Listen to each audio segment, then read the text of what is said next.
Good morning students. तो कैसे हो सभी बच्चों। आज हम पार्ट 7 माई ऑब्जर्वेशन बुक से करेंगे।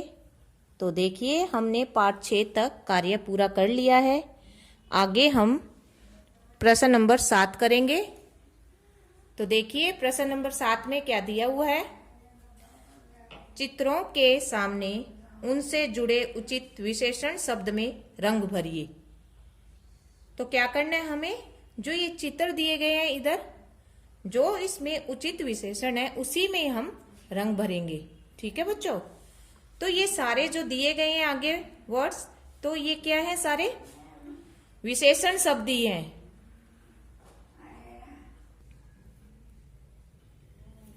तो ये देखिए बच्चों, जो भी इसमें शब्द दे रखे हैं जैसा मैंने बताया वो सारे क्या हैं, वैसे तो विशेषण शब्द ही हैं कुछ इसमें। तो देखिए तितली कैसी होती है, सुंदर, काली, मासूम, यानी ये सारे ही विशेषण शब्द दिए हुए हैं। लेकिन हमें जो चित्र के हिसाब से जो उचित शब्द है, मतलब विशेषण शब्द है, उसी में हम क्या करेंगे, रंग भरेंगे। तो सुंदर क्या है, तितली। तो सुंदर आप शब्द में क्या भरोगे, रंग भरोगे। ठीक है। आगे देखिए सेब। सेब कैसी है, मोटा, सेब ताजा, प्यारा। तो सेब कैसा होता है, ताजा। तो ताजा शब्द में हम रंग भरेंगे। ठीक है। आगे देखिए दूध। ये क्या है, ये लिखा हुआ है दूध। तो दूध देखिए 2 किलो है, 1 लीटर है या 2 है। तो दूध कितना है, ये हमें चित्र देख कर ही उसमें उचित विशेषण ढूंढना है। तो दूध है हमारा 1 लीटर। ओके। ये क्या है, गेंद। गेंद गोल होती है, लंबा, मोटी। तो क्या है, गेंद गोल। गेंद हमारी गोल है। जिनमें मैंने ये चिन्ह लगाए हैं उसी में आप रंग भरिएगा। ओके बच्चों, क्योंकि यही हमारे उचित विशेषण है। सुंदर, तितली, ताजा, सेब, 1 लीटर, दूध और गेंद, गोल, गेंद। ओके। आगे देखिए, नन्हे पौधे ने पेड़ की बात मान ली होती तो कहानी का अंत क्या होता, लिखिए। अगर नन्हे पौधे ने पेड़ की बात मान ली होती तो क्या क्या होता बच्चों। अगर मान ली होती तो वह अपनी बाड़ में सुरक्षित होता और यह नन्हा पौधा भी बड़े पेड़ की तरह ही एक दिन खूब बड़ा हो जाता। ठीक है ना। तो हम अब क्या लिखेंगे, नन्हे पौधे ने पेड़ की बात मान ली होती तो हम लिखेंगे यदि नन्हे पौधे ने पेड़ की बात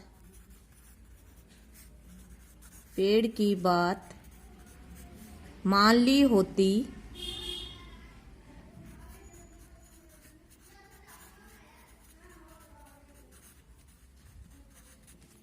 होती तो वह अपनी, क्या लिखेंगे हम, वह अपनी बाड़ में सुरक्षित, तो वह अपनी बाड़ में सुरक्षित होता। अन्य पौधों के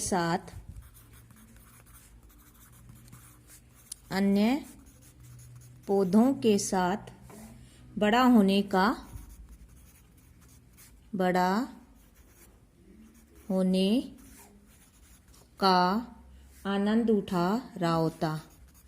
आनंद उठा रहा होता। ठीक है बच्चों। यदि नन्हे पौधे ने पेड़ की बात मान ली होती तो वह अपनी बाड़ में सुरक्षित होता, अन्य पौधों के साथ बड़ा होने का आनंद उठा रहा होता। ठीक है बच्चों। आगे देखिए प्रश्न नंबर 9 में क्या करना है। रामदास द्वारा नया पौधा लगाए जाने पर पौधे की एक पुरानी पौधे से बातचीत हुई। ठीक है, और दोनों में बातचीत को अपने शब्दों में लिखिए और अपने जोड़ीदार के साथ मिलकर कक्षा के समक्ष प्रस्तुत भी कीजिए। तो ये क्या है कि रामदास द्वारा जो नया पौधा लगाया गया था ना, तो उसकी एक पुराने पौधे से बातचीत हुई थी, तो दोनों की बातचीत को ही हम यहाँ पर लिखेंगे अपने जोड़ीदार के साथ मिलकर। तो देखिए पुराना पौधा क्या बोल रहा, हेलो तुम कैसे हो। पुराना पौधा क्या बोल रहा है, हेलो तुम कैसे हो। फिर नया पौधा क्या बोलेगा, मैं बिल्कुल भी ठीक नहीं हूं। नया पौधा क्या बोल रहा है, मैं बिल्कुल भी ठीक नहीं हूं। हम लिखना स्टार्ट कर रहे हैं, मैं बिल्कुल भी ठीक नहीं हूं। मैं बिल्कुल भी ठीक नहीं हूं। नया पौधा ने क्या कहा कि मैं बिल्कुल भी ठीक नहीं हूं। अब कौन आएगा, पुराना पौधा। पुराना पौधा क्या बोलेगा, ऐसा क्यों बोल रहे हो। अब हम लिखेंगे इधर पुराना पौधा। क्यों, एक बार नया पौधा बात कर रहा है और एक बार पुराना पौधा। तो पुराना पौधा क्या कह रहा है, ऐसा क्यों बोल रहे हो। ऐसा क्यों बोल रहे हो। ऐसा क्यों बोल रहे हो। ठीक है,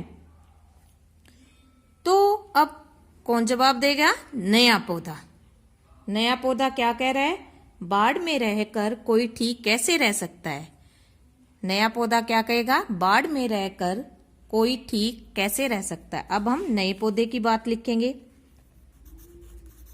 नया पौधा। अब नया पौधा अपनी बात रख रहा है, तो क्या बात रखेगा नया पौधा, बाढ़ में रहकर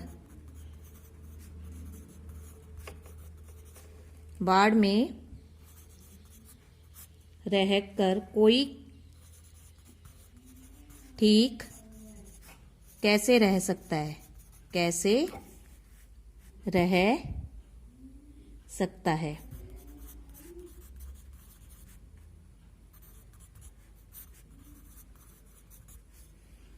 ठीक है, अब देखिए पुराना पौधा क्या बोलेगा इसके बाद नए पौधे की बात सुनकर। नया पौधा क्या बोल रहा है कि बाढ़ में रहकर कोई ठीक कैसे रह सकता है। ठीक है, अब पुराना पौधा क्या करेगा, मित्र बाढ़ तो तुम्हारी सुरक्षा के ही लिए लगाई गई है। अब देखिए पुराना पौधा क्या कह रहा है, पुराना पौधा क्या कह रहा है, मित्र बाढ़ तो तुम्हारी सुरक्षा के लिए ही लगाई गई है। ठीक है बच्चों, क्या लिखेंगे हम कि बाढ़ तो तुम्हारी सुरक्षा के लिए ही लगाई गई है। ठीक है बच्चों, आगे देखिए। अब नया पौधा क्या बोल रहा है, नया पौधा क्या कहेगा, मुझे आजाद रहना ही अच्छा लगता है। मुझे आजाद रहना ही अच्छा लगता है। मुझे आजाद रहना ही अच्छा लगता है। ठीक है बच्चों, आगे देखिए। अब कौन बोलेगा, पुराना पौधा। समय आने पर तुम्हें भी आजाद कर दिया जाएगा। पुराना पौधा क्या कह रहा है नए पौधे से कि समय आने पर तुम्हें भी आजाद कर दिया जाएगा। अब देखिए, अब हम पुराने पौधे की बात लिखेंगे,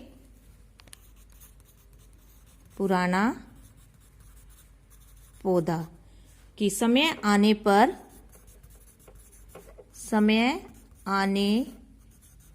पर तुम्हें भी आजाद कर दिया जाएगा। कर दिया जाएगा। समय आने पर तुम्हें भी आजाद कर दिया जाएगा। ठीक है बच्चों। जब रामदास द्वारा नया पौधा लगाए जाने पर नए पौधे की मुलाकात किससे हुई थी, यानी बातचीत किससे हुई थी? पुराने पौधे से। तो पुराने पौधे और नए पौधों के बीच जो बातचीत हुई थी उसी को आज हमने यहाँ लिखा है। तो देखिए, पुराना पौधा सबसे पहले क्या कह रहा है? हेलो, तुम कैसे हो? नया पौधा क्या कह रहा है? मैं बिल्कुल भी ठीक नहीं हूं। पुराना पौधा ने कहा, ऐसा क्यों बोल रहे हो? नया पौधा बोल रहा है, बाढ़ में रहकर कोई ठीक कैसे रह सकता है? पुराना पौधा फिर से बोल रहा है, मित्र, बाढ़ तो तुम्हारी सुरक्षा के लिए लगाई गई है। नया पौधा बोल रहा है, मुझे आजाद रहना ही अच्छा लगता है। और पुराना पौधा क्या कह रहा है? समय आने पर तुम्हें भी आजाद कर दिया जाएगा। तो उन दोनों के बीच जो बातचीत हुई थी प्रश्न नंबर 9 में हमने उसी को ही एक बार लिखा है पाठ के आधार पर ही। तो आप वीडियो देखने के बाद अच्छे से लिखिएगा। ठीक है बच्चों। अब आगे देखिए, उचित विकल्प पर सही का चिन्ह लगाएं। रामदास के पास किस फल के बाग थे? आम के, सेब के, अंगूर के। तो रामदास के पास किस फल के बाग थे? आम के। तो आम शब्द के आगे हम सही का चिन्ह लगाएंगे। ठीक है बच्चों। पौधे के आने पर पेड़ को कैसा लगा? पौधे के आने पर पेड़ को कैसा लगा? खुशी हुई, गुस्सा आया, दुख हुआ? तो क्या हुई? खुशी हुई थी। बड़े पेड़ को क्या हुई थी? खुशी हुई थी। हमें हमेशा बड़ों की माननी चाहिए। बात, प्रशंसा, तुलना। तो क्या क्या करना चाहिए? बात माननी चाहिए। हमें हमेशा बड़ों की बात माननी चाहिए। विशेषता बताने वाले शब्दों को क्या कहा जाता है? संज्ञा शब्द, विशेषण शब्द, सर्वनाम शब्द। तो क्या कहेंगे हम? विशेषण शब्द। ठीक है बच्चों। किन शब्दों की विशेषता बताई जाती है? संज्ञा, सर्वनाम, उपयुक्त, दोनों। तो किन की बताई जाती है? उपयुक्त, दोनों। संज्ञा और सर्वनाम शब्दों की विशेषता बताने वाले शब्दों को क्या कहा जाता है? विशेषण कहा जाता है। ठीक है बच्चों। फूल बहुत सुंदर है। वाक्य में कौन सा विशेषण शब्द है?